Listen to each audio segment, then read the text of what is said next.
karena ini masih masa pandemi COVID-19, jadi kita tidak bersalaman dulu ya. Sebelumnya, perkenalkan saya Bidan Bercelina Pareti, saya yang menangani pada siang hari ini. Kalau boleh tahu, ada yang bisa saya bantu? Iya Bu, terima kasih. Nah, jadi kedatangan saya ke sini itu untuk ingin mengetahui tentang pencegahan kekerasan dalam pacaran pada masa remaja Bu. Nah, kebetulan saya ini seorang remaja dan saya ini belum tahu apa arti daripada pacaran kan Bu. Nah, jika saya sudah memiliki kekasih, pencegahan apa saja yang harus saya jauhkan dalam menjalani hubungan tersebut Bu? Oh, seperti itu ya. Baik, di sini saya akan memberikan beberapa prosedur terkait dengan apa sih pencegahan kekerasan pada masa remaja sekarang ini. Jika nanti saya menjelaskan prosedurnya, cukup mendengar saja. Nanti jika di akhir, bila ada pertanyaan atau kurang paham, silakan ditanyakan kepada saya langsung saja ya. Apakah sudah siap? Sudah Bu. Baik, jika sudah siap, saya permisi sebentar untuk mencuci tangan, menutup pintu serta menutup tirai ya. Baik Bu. Nah, di sini saya sudah selesai menutup pintu, mencuci tangan dan menutup tirai. Nah, sebelum saya melakukan tindakan, di sini saya mendata identitas dulu ya. Iya Bu. Kalau boleh tahu namanya siapa? Yuni Bu. Umur? 17 tahun Bu. Agamanya apa? Kristen Protestan Bu. Suku bangsa? Penimbar Indonesia Bu. Kalau boleh tahu golongan darahnya apa? A Bu. Pendidikan? Mahasiswa Bu. Pekerjaan? Pelajar Bu. Statusnya apa kalau boleh tahu? Belum menikah Bu. Alamatnya di mana? Mojo Songo Bu. Oh, berarti di Jawa ya? Iya Bu. Nomor telepon yang aktif? Ada Bu. Iya. 0822 4883 0451. Baik, di sini saya sudah selesai mendata identitas AD. Baik, langsung saja di sini saya akan memberikan penjelasan persepsi mengenai kekerasan dalam pacaran. Jadi, pengertian kekerasan dalam pacaran adalah tindakan kekerasan secara fisik, emosional, seksual, serta ditambah juga dengan adanya kekerasan secara ekonomi. Baik, selanjutnya di sini saya akan menjelaskan tentang bentuk kekerasan dalam pacaran. Yang pertama itu ada kekerasan fisik. Nah, kekerasan fisik mengakibatkan rasa sakit, jatuh sakit, atau luka berat. Contohnya, perilaku dalam kekerasan fisik ialah memukul, menendang, mendorong, menampar, menonjok, mencikil, dan menganiaya bagian organ tubuh. Yang kedua adalah kekerasan psikologis. Psikologis adalah perbuatan menghina, mengancam, menimbulkan rasa takut, membuat orang kehilangan percaya diri, tidak mampu lagi bekerja, serta menimbulkan penderitaan psikis berat pada seseorang. Nah, contohnya perilaku dari kekerasan berat pada seseorang. Contoh perilaku dari kekerasan seseorang adalah ia ingin mengeluarkan kata-kata kotor, caci maki, atau hinaan menjadi orang lain sebagai bahan ejekan, dan menyebut orang lain bukan dengan panggilan nama sebenarnya. Nah, yang ketiga ada kekerasan seksual. Nah, kekerasan seksual ini muncul ketika seorang dipaksa untuk melakukan tindakan seksual yang merendahkan, menyakitkan, dan menimbulkan luka dan penderitaan. Nah, contoh perilaku dalam kekerasan seksual ialah meraba, mencium, menyentuh yang tidak dikehendaki, mencoba melecehkan secara seksual, memaksa untuk melakukan hubungan seksual dengan ancaman akan meninggalkan atau menganiaya. Nah, yang keempat adalah kekerasan ekonomi. Nah, kekerasan ini juga tampil dalam dimensi ekonomi, yaitu ketika seorang dilantarkan oleh pihak yang seharusnya bertanggung jawab, dipaksa untuk bekerja atau mengeksploitasikan secara ekonomi. Nah, serta meminta pasangan untuk mencukupi segala perlunya hidupnya seperti memanfaatkan atau mengurus harta pasangan. Nah, yang kelima adalah kekerasan pembatasan. Kekerasan ini adalah aktivitas oleh pasangan yang banyak mengetahui perempuan dalam berpacaran, seperti pasangan terlalu posesif, terlalu menekan, sering menaruh curiga, selalu mengatur apa yang dilakukan hingga mudah marah dan suka mengancam. Nah, selanjutnya di sini saya akan menyebutkan penyebab kekerasan dalam pacaran. Nah, yang pertama adalah faktor individu.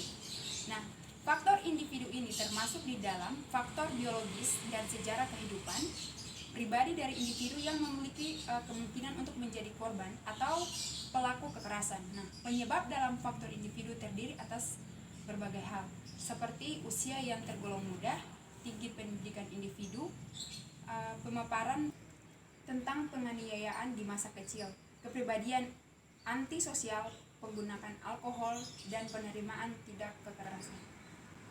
Yang kedua adalah faktor hubungan. Nah, faktor hubungan termasuk di dalam faktor individu yang memiliki hubungan dengan teman-teman, kelompok, pasangan, dan keluarga yang ada terdekat dengan sekitar. Itu termasuk dalam faktor ialah memiliki pasangan lebih dari satu. Nah, yang ketiga adalah faktor komunitas. Faktor komunitas adalah faktor komunitas di mana terbangun hubungan sosial seperti sekolah, kelompok, tempat bekerja, dan lingkungan di tempat tinggal individu.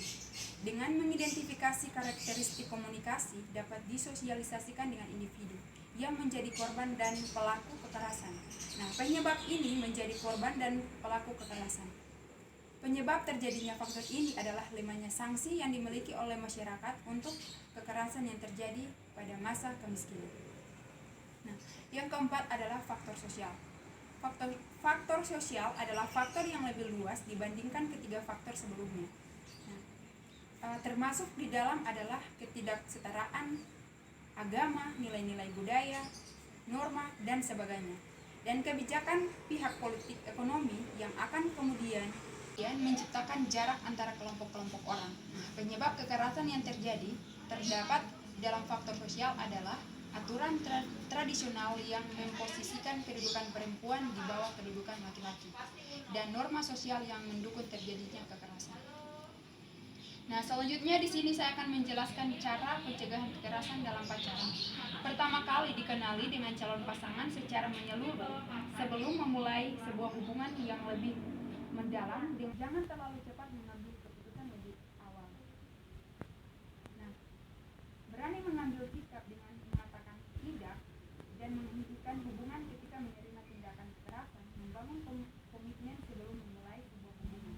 Nah, memperkenalkan pasangan kepada keluarga untuk menimbulkan rasa sungkan dari pasangan terhadap keluarga. Nah, pentingnya keterlibatan peran orang tua serta orang tua terdekat dalam mengawasi dan menjaga anak keluarga, teman maupun orang yang kita kenal, dan bahaya kekerasan dalam pacaran. Nah, baik, di sini saya akan menjelaskan tentang dampak kekerasan dalam pacaran. Nah, yang pertama adalah dampak fisik. Dampak fisik yang diderita korban kekerasan seperti luka, cedera, sakit yang terus berkelanjutan hingga bisa menimbulkan kecacatan pada korban. Yang kedua adalah dampak psikologis. Nah, dampak ini adalah kehilangan minat untuk mengurus atau merawat diri, menghilangkan minat untuk bisa berinteraksi dengan orang lain, menunjukkan perilaku depresif dan kecenderungan untuk membandingkan diri dengan orang lain yang dianggap lebih baik, hingga tidak mampu mengenali kelebihan dan ragu akan kemampuan diri. Yang ketiga adalah dampak bagi kehidupan sosial. Nah, terputusnya hubungan dengan keluarga, kerabat, dan teman-teman karena terlebih dahulu terjadi dampak psikologis di mana korban kehilangan minat untuk berinteraksi dengan orang lain, serta ada kecenderungan menarik diri dari lingkungan. Nah, selanjutnya ada dampak dalam kehidupan ekonomi. Nah, dampak ini adalah kehilangan materi seperti uang, harta, benda yang dimiliki oleh korban. Yang terakhir adalah dampak lain, kehamilan yang tidak diinginkan, aborsi yang tidak aman, dan dampak penyakit menular seksual. Baik, Dek, mungkin yang dapat saya jelaskan mengenai pencegahan kekerasan dalam pacaran pada masa remaja sekarang ini. Apakah Ade sudah memahami dari penjelasan tadi? Sudah, Bu. Oke, baik, Ade sudah memahami penjelasan saya. Tetapi saya ingin bertanya, apakah Ade bisa mengulang kembali pertanyaan atau penjelasan yang tadi saya jelaskan? Bisa, Bu. Baik Bu, jadi pengertian kekerasan dalam pacaran adalah tidak boleh menggunakan fisik, emosional, ditambah juga adanya kekerasan secara ekonomi. Nah, dan juga tentang kekerasan yang pertama, tidak boleh menggunakan kekerasan fisik, kekerasan psikologis, kekerasan seksual, kekerasan ekonomi, dan kekerasan pembatasan aktivitas. Dan dan sebagai remaja itu harus memikirkan hal yang baik dalam pacaran. Begitu kan Bu? Iya, Dek.